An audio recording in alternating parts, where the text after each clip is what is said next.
Hey guys, Brian Stevens here along with Frank Ray, and this is National Real Estate Post. Before we get started, I want to let you know that if you're doing prime loans, maybe you want to consider working with Geneva if you're thinking about moving your license. Yeah. If you want subprime loans, you want to be talking to Angel Oak. And really, I want to segue this whole thing into the concept of niche marketing. Yeah. Niche marketing. Niche or niche. And we can do this a variety of different ways, but let's put it in the context of a lender. Okay, well, this is an interesting thing. We did do a webinar with Angel Oak. Okay. And they're a subprime lender, right? Subprime. Or what would you call that today? Non-agency. Non-agency. Alt-A. Okay, well, I don't know about that. Anyway, they're a great, responsible subprime lender. But Liar loans.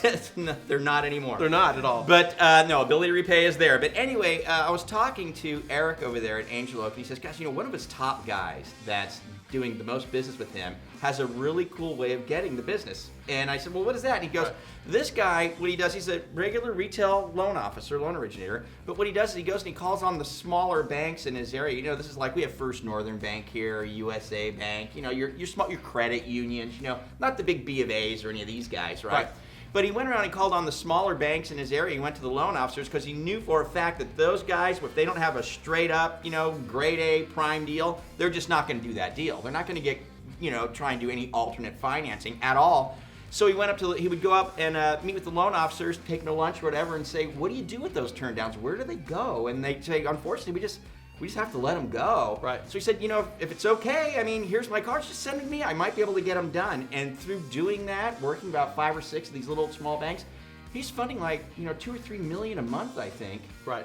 Or more than that, I think. And through in these subprime, non-agency deals, he just created a whole new little niche market for himself in his little area there. So now he's got his Pathfind database, he's got his realtor partners, and he's got his bank partners sending him these turn downs. It's a great way to get a ton more business. Hey, it might only be half a dozen deals in the year for you, right? But who could use another half a dozen deals in the year if you're making $4 or $5 grand a deal, right? Well, why not? Well, I'm kind of looking at it like this. First of all, I want to be clear about this.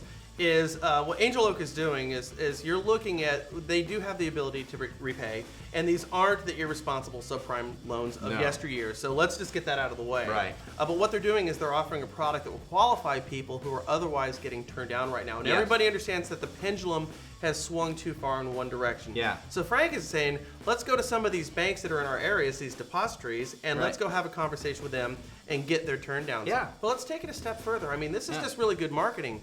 If you have something nobody else is selling in the same market, you want to get that out to all the people who are in the same business. Sure. Why couldn't you go to real estate agents Absolutely. and say, oh, listen, I understand that you like Frank. I understand that Frank is the person you're going to send most of your business to. I'll tell you what, if Frank turns anything down, just send it over to me. I don't want to get in the middle of that relationship with you and Frank. Right. Just send me your turn downs. And why don't you let everybody know this? And to even take it a step further, which would be very audacious, you could go to your competitors.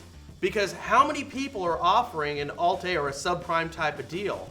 Right. And I know that most of our non-depositories, your competitors, aren't doing this. Why couldn't you go to them and say, hey, listen, if you have any turn downs, send them over my way? Of course, you're not giving anything of value. You're not going to be handing any money off and all this good stuff. But I'll tell you what, right now, I've had this happen before as a loan officer.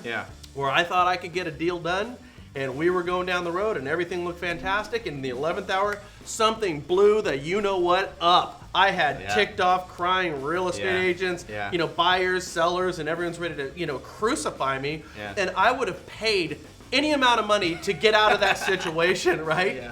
So if, your competitors are like this too. If they ever ran into a situation where they just want to get the thing funded and over with, let them know that you're available for it. Again, you have something that nobody else is doing.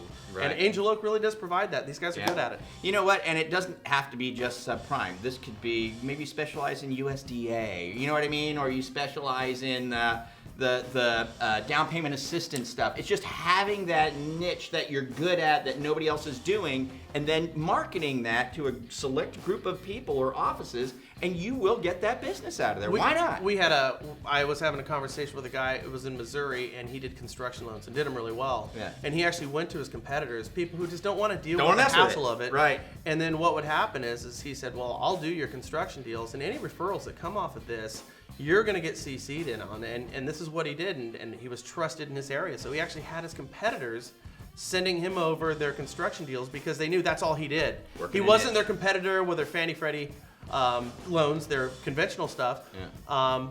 So they didn't really view him as a competitor, and they were sending him that business. So Yeah. if you can carve out something that makes you unique, again, we gave the example of in a bowl of green M&Ms, how do you distinguish yourself? How do you become the red one? You become a red one. Yeah.